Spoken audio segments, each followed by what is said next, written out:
Usiku mtulivu.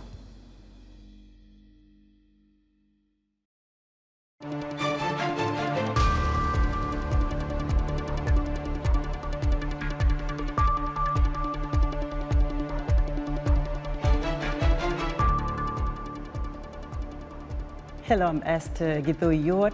It's Monday, October 31st. This is Africa 54.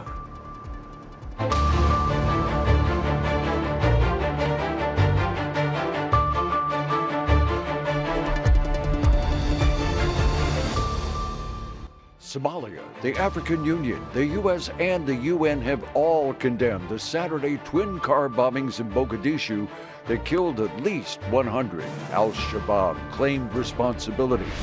Africa 54 will showcase today the 3 finalists in the 2022 Africa Digital Innovation Competition, a partnership between VOA and the U.S. Chamber of Commerce and the U.S. Africa Business Center. All this and much more on today's Africa 54.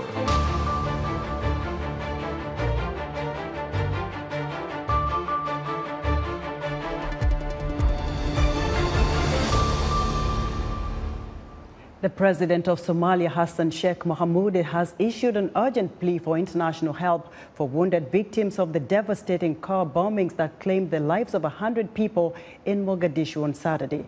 The twin blast targeted Somalia's education ministry building. White House National Security Advisor Jake Sullivan says the U.S. is strongly condemning the terrorist attack. Africa 54 managing editor Vincent Makori has more. At least 100 people were killed and more than 300 were injured, according to Somali President Hassan Sheikh Mohamud, who visited the bomb site early Sunday. He added that the fatalities would likely rise. Mohamud has issued an urgent plea for international help for wounded victims. According to police, a vehicle packed with explosives rammed into the Education Ministry building located at a busy junction, followed by gunfire. Another blast later occurred in the same area. Several government offices, hotels and restaurants are situated near the bombing site. An unspecified number of people, including journalists and police officers, were among the casualties, according to Sadiq Dudishe, spokesperson for the Somali police force. The Al-Qaeda-linked Al-Shabab extremist group claimed responsibility for the attack. President Mohamud, who has declared an all-out war against the militants, vowed to step up the onslaught against the terrorists behind a series of attacks in Somalia. The chairperson of the Africa Union Commission, Musa Faki Mahamat, on Sunday also condemned the deadly attack. The United Nations Assistance Mission in Somalia tweeted it wishes a speedy recovery for those injured and stands resolutely with all Somalis against terrorism. World Health Organization Director General Tedros Adhanom Ghebreyesus also stated that the WHO is ready to provide support to the government to care for the injured. Al-Shabab has been seeking to overthrow the fragile foreign-backed government in Mogadishu for about 15 years. Its fighters were driven out of the capital in 2011 by an African Union force, but the group still controls swathes of countryside and continues to wage deadly strikes on civilian and military targets. Al-Shabab remains a potent force despite multinational effort to degrade its leadership and boost Somalia's own security services, with the AU trying to help them take over primary responsibilities for the country's security by the end of 2024. Vincent Makori, VOA News, Washington. As the international community condemns the Mogadishu attack, journalist Abdul Kadir Zubair tells us what's going on in the Somali capital Monday. Thank you very much. On 29th October, the second worst twin blast happened in Mogadishu city. According to reports, around 2 p.m., a person believed to be a suicide bomber drove a vehicle full of explosives into the Ministry of Education wall in Mogadishu Kilometer 5 area, killing more than 100 people and injuring over 300 people. Somalia's President Hassan Sheikh Mohamud, who visited the victims and donated blood, has condemned the heinous attack and asked the international community to support Somalia's bid to fight against Al-Shabab. After the deadly attack on Saturday, The residents are back in reconstructing their businesses, and normalcy has resumed in the city, with little hope on when this will end. Najib Ahmed for VOA News, Mogadishu, Somalia. The attack in Mogadishu occurred on a day when the president, prime minister, and other senior officials were meeting to discuss expanded efforts to combat violent extremism and especially Al-Shabab. The Democratic Republic of Congo is expelling a Rwandan envoy over what it says is Rwanda's backing for the M23 rebels making fresh inroads in the east of the country. Rwanda denies the allegation and expresses regret at the decision. Meanwhile, the African Union is urging both sides to engage in a meaningful dialogue to find peace. Demonstrators poured into the streets of Goma Sunday protesting against a rebel insurgency authorities accused Rwanda of backing. They ripped down a Rwandan flag before setting it on fire. Sunday's protest comes after M23 rebels seized control of two major towns in eastern Congo, doubling the territory they have seized.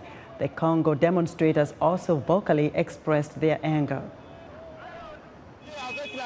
We are tired of the unjust war. We want to tell the world, to Rwanda, to Uganda, to stop supporting terrorists in the DRC. Enough is enough. Next time we are going to cross the border into Rwanda. They are violating our borders every day. They come over here in the DRC every day and we remain silent. I'm protesting because Rwanda and Uganda, through the M23, are attacking our country. That's why I say we don't want this aggression anymore.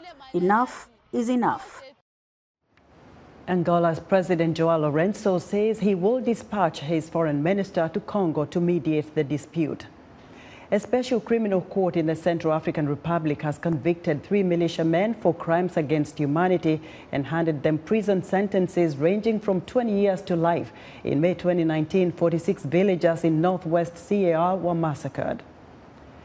Nigerian military sources say its forces killed 8 suspected members of the Islamic State allied jihadists after repelling a raid on the Wawa military base in central Niger State Saturday.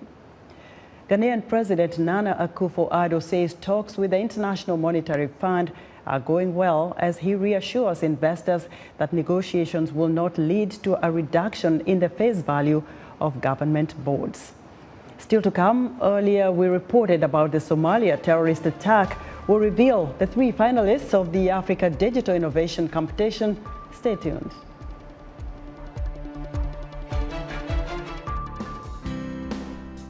Health, wellness, sport, beauty, medical breakthroughs.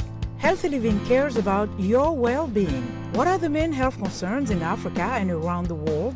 Find out the latest on coronavirus. Connect with our experts and ask them questions. How long does the virus stay? Join me, Linor Mudu, in Washington every week on Healthy Living, right here on VOA. The search is on for Africa's best and brightest minds in finance, cybersecurity, technology, and anything digital, making social impact through cutting-edge technologies, innovation, and creativity in Africa. Out of 17,000 candidates from 50 countries in North, Central, East, West, and Southern Africa, only 3 will be selected from the top 10 continental finalists from Egypt, Nigeria, Ghana, Zimbabwe, Kenya, and Cameroon. Join the U.S. Chamber of Commerce and its prestigious partners, including the Voice of America, when the 3 finalists are featured at the U.S. Africa Leaders Summit in December 2022 in Washington. Stay tuned.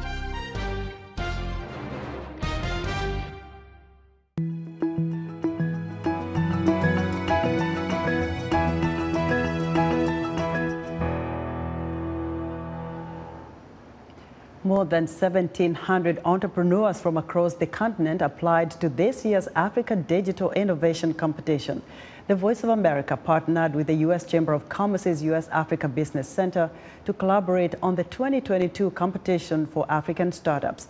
Africa 54 technology reporter Paul Ndiho joins us now to tell us more. Hello, Paul. Thanks, Esther. The Voice of America Africa division produced a video profiles of 10 finalists. Today, here on Africa 54, we will reveal the names of the 3 finalists. I'm joined by 2 distinguished guests, Scott Eisner, President of the U.S. Africa Business Center and Senior Vice President of the U.S. Chamber of Commerce. And also here there is Travis Atkins, President and CEO of the U.S. African Development Foundation. Gentlemen, a warm welcome to you both. Thank you so much. Thanks for having us. Well, let me start with you, Scott. The last time we talked, you talked about partnerships, engaging young people. Here we are today, we are talking about innovation in Africa. You're trying to bring these innovations to the forefront. Let's start there. Tell us a little bit about the competition. Yeah, this is an ongoing program of work by the U.S. Chamber of Commerce, and we're excited this year to partner with the African Development Foundation under the leadership of Travis, who you hear from in a moment. It's really that we want to find impacts and we want to find solutions for the global stage. We know that a lot of opportunities exist on the continent, the size of the markets, the vastness, the oncoming, the AFCFTA, and bringing to the forefront great African minds in the innovation space, solving problems around fintech, solving for opportunities in agriculture and health is really something that we think that Africa can deliver to the world and make it a prominent voice so that startups are existing equally. But we also know that this startup competition will help governments recognize the fact that they need to have transparent systems and policies to enable the growth. Well, Travis, the last time I think I saw you, you're still at the U.S. Agency for International Development. I don't think I've seen you since then. My congratulations are in order. Thank you. Thank you so much. And welcome to Africa 54. Thank you. It's an honor to be here as a representative, of course, of the U.S. African Development Foundation and to sit with Scott Eisner, my partner, in this great effort. We're so happy to be doing this with the U.S. Africa Business Center. Of course, at the U.S. ADF, we believe, like my partner Scott does, that Africa is the continent of now and of the future.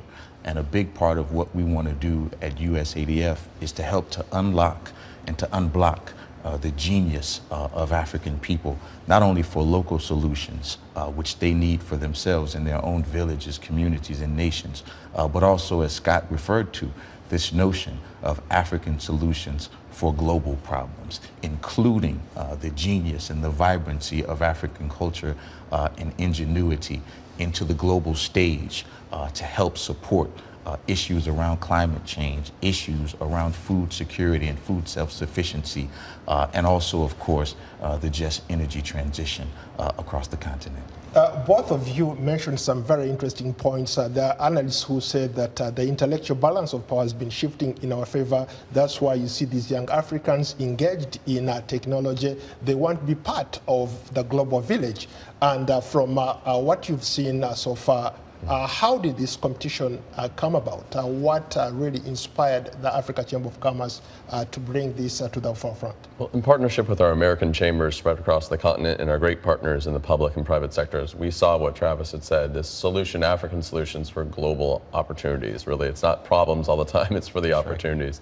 And what we realize is that for far too long, African voices have been behind the scenes as part of the global landscape. You hear about Silicon Valley in California, but it's really Silicon Savannah in Kenya that's driving a lot of the innovation. And when you see things like M-Pesa grow and we're still in the States caught behind the technology burdens, that really Africa has been providing solutions for the world for a long time, and we need to make sure as business partners that we raise those voices of quality across the global stage. And so that's really been the motivator here, is we need to find these partnerships so that American businesses can see front and center the thought leadership that Africa is providing.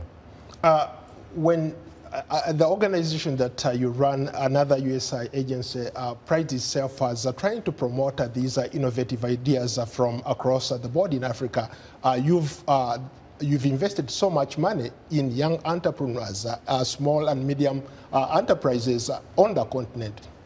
In this particular case, what is it that you're looking for in order to bring some of these ideas to the big marketplace? Yeah, I think one of the things for us is this idea of unblocking and unlocking African talent and potential. For far too long, this has been a region of the world that has been having a focus of extraction from its people, from its resources, and so forth. And so now to be in a position where investment in African talent, investment in African opportunities, as Scott said, provides itself and makes itself really an attractive option. We're also really excited that this competition covers innovators from all 5 regions of the continent. At USADF, we do view the continent as a singular continent, as it views itself, as the African Union views it. And so we want to find and support talent from across that broad array. What was the competition about? Yeah, it was really finding solutions in areas of fintech, agriculture, digital solutions for next generation's problems. Coming out of, we'll be living with the pandemic for a while, but coming out of the heart of the pandemic, we realized the really amazing role that innovators across the continent played in real-time awareness for social means and social benefit dealing with the pandemic, helping communities rise up beyond where they perhaps were during the pandemic's time. And we think this is the time and the inflection point that was the inspiration of making it what once was a singular country focus, to bring it to where Travis said, which is this is a continent, a vibrant continent. On the heels of the AFCFTA being announced earlier this year, the African Continental Free Trade Area, the time is ripe to make sure that American companies see the partnership and the vibrancy of African markets holistically, but also recognizing that each market presents a unique opportunity. There are a lot of people who said that Africa is the next frontier. The fact that the Silicon Valley companies are going to Africa investing, the two of you are investing heavily in Africa. What does that say about the future of Africa? Yeah. Well, look, at USADF, we believe Africa is the continent not only of the future, but also of now. And the young people that we're investing in, all eyes turning towards the continent. In terms of digital innovation, but also in terms of the creative industries and culture and the arts, right? There's this notion of show and business, right? And so the show is the part that the creative talent draws in attention, but there's huge, tremendous business opportunities there for foreign investors, also job creation for young people across the continent to develop skills in other areas, and really to support SMEs, which are the foundation of African economies and, in fact, global economies. Well, I'm being told that we have a video of the 10 finalists, so let's watch.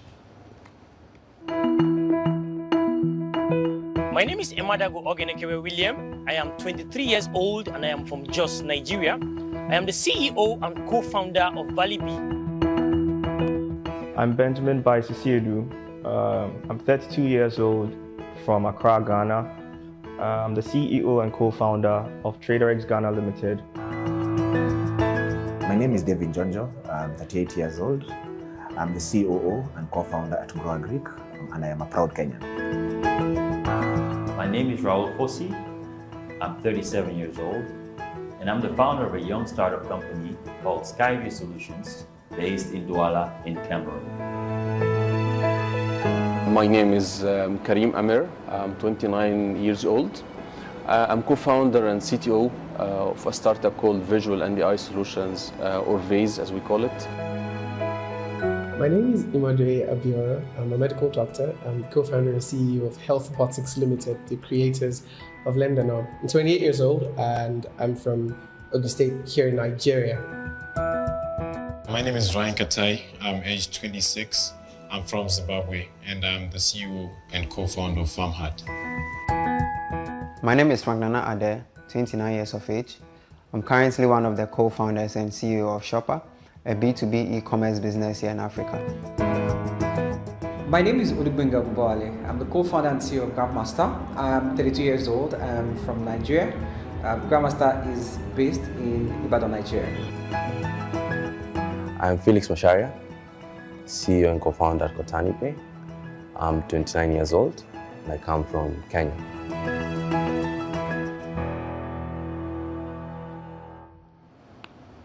Ladies and gentlemen, the moment we've been all waiting for. Scott or Travis, it's yours. Thank you so much, Paul. We're very excited to announce the top 3 finalists for the competition this year. Their innovations are contributing across the continent in life-saving healthcare and medicines, support and low-cost investment to farmers, and then also support to local retailers, connecting them to suppliers. And the first of those is Health Robotics of Nigeria. Excellent. Thank you. And the second one is Grow Agric from Kenya. And the third finalist, from Ghana, we have Shopa. Well, a big congratulations to all the three finalists. It means they're moving on. Let's get some quick reaction from the three top finalists for this competition.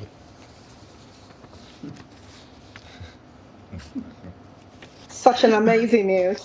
Very excited. Happy to hear it. Yes. Okay, so joining us via Skype are three finalists, Imodeye Abiloye from Nigeria, Ore Olemedi from Kenya, and Frank Nana Ade from Ghana. Let's start with you from Nigeria. Your thoughts?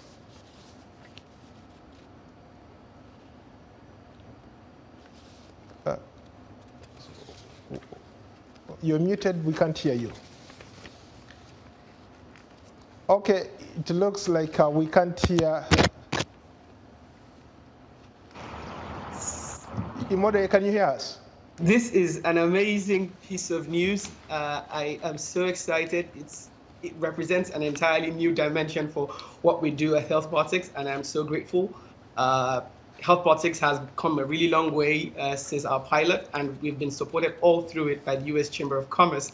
So it's kind of poetic that they come in again at such an important inflection point in our journey to give us that extra help that we need.